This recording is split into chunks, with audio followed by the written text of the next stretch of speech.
Why do we suffer? Why do we suffer here on earth in these physical bodies? What is the purpose of suffering?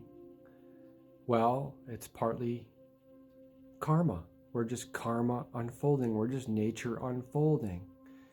We are reaping the karma of innumerable past lifetimes.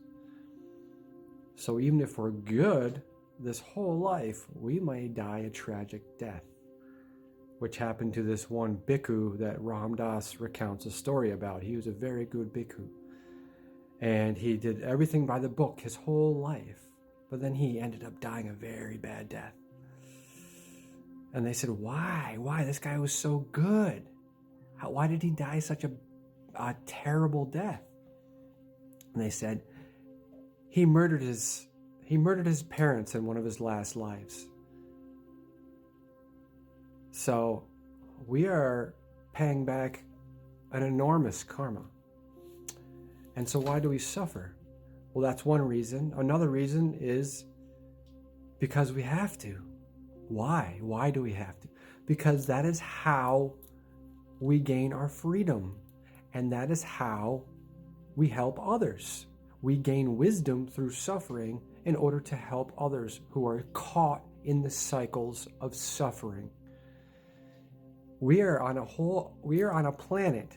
The entire planet is caught in the cycle of suffering. Why are they? What is the force behind this? Well, there are other beings controlling us and harvesting our energy, but that's a little bit deeper. But we are on a planet. The entire planet of Earth is caught in the cycle of suffering. Some are escaping it. Some are very deep in it. And it requires us to go through the suffering too, so we can have a new perspective. Because all the suffering we go through allows us to gain a heightened perspective, which will allow us to help others caught in the same predicament. Because if we don't go through it, we cannot help people as well as if we went through it. For instance, in my own life, I've been trying to transition from a standard American diet to raw fruitarian diet, and it's been very difficult for me. It's been over 5 years, and I'm on all raw right now, and I have been for a bit, but it took me 5 years of very difficult struggles to face my addictions and face what had happened to me, what had happened to this physical vessel from an observer point of view. Like, wow, this vessel was programmed to destroy itself with poisonous foods and substances through the entertainment industry and the government and the news, and now it is destroyed. And now we have to go through this an additional cycle of suffering that will lead us to escape, which is detoxification, cleaning the body. Why do I say cycle of suffering? Well, because sometimes it can be very not fun to clean the body, because you have a lifetime worth of toxins and acids coming out, trying to get out and wreaking havoc on your body, and you may not feel good a lot of times. You go through healing crises, which are like old symptoms can come up, your old injuries can come up, but then you get through it and you heal. It's your body healing. That's the cold and flu-like symptom, is your body pushing out what it doesn't want. So why do we go through these cycles of suffering? Why did I go through 5 years? Some people it takes 10 years. Why has it taken me 5 years of very, very hard fought to get to the point where some people can do it overnight, can just go, all right, I'm just going to eat fruit from now on overnight, no problem.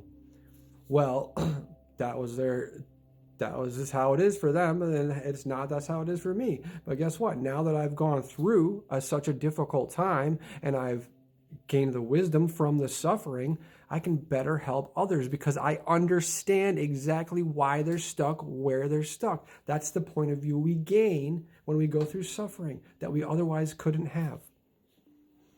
So I can see people caught in emotional eating, binge eating. Many people are caught in suppressing emotions through junk food.